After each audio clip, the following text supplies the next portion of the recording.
Tavastland is the fourth full-length album from Helsinki, Finland-based black metal band Havukruunu. I call them black metal, but that's just a way of blanketing everything that they do, which is much more focused on maybe a pagan metal sound, a melodic black metal sound in the past, and now has much more of a maybe almost a Viking metal or a traditional heavy metal spirit to it on this record and on some of their past work. It started out as much more of an atmospheric black metal band, something very straightforward on the first couple of demos, and from that point it became obvious that the main guitarist and vocalist Stefan was more interested in Bathory. He'd probably grown up listening to Moonsorrow, and those things fed into the first three LPs. They're very strong albums. The first one is pretty solid, and it gets there in terms of the Bathory-esque sounds, but then the second album is the great one, the really solid one that I think is the one that a lot of people connected with first, unless they were discovered through Wino Siomian Sota,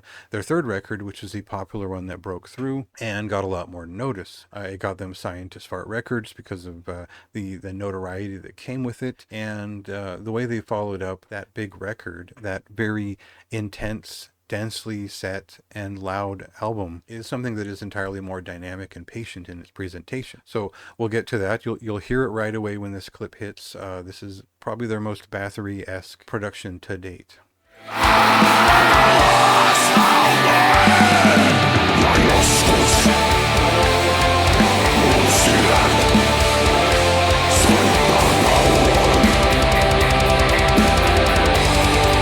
So there's more than just Bathory out there in the vein of that sound, and I don't want to harp too much on that connection, but clearly that was one of their biggest inspirations going in. This is not a record that sounds like Morrigan. This is much more something along the lines of Thyrfing or Nocturnal Mortem in terms of the folk and reach of it, the sort of grand gestures of Viking metal and pagan black metal in the way that it forms itself. This is not an album stuck in the 90s. It's much more like an early 2000s feeling folk and event that is centered around vocal arrangements a lot of the time than it is just guitar driven.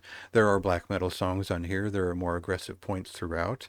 There are definitely melodic black metal riffs abounding all over this record, but that doesn't necessarily focus it into one point. The important thing is that it's telling a story with songs old and new interpreted for the sake of this record. And you can tell when the songs that were written 5-6 years ago versus the newer ones show up. Some of this record is very focused on one style and one focus around the vocal arrangements.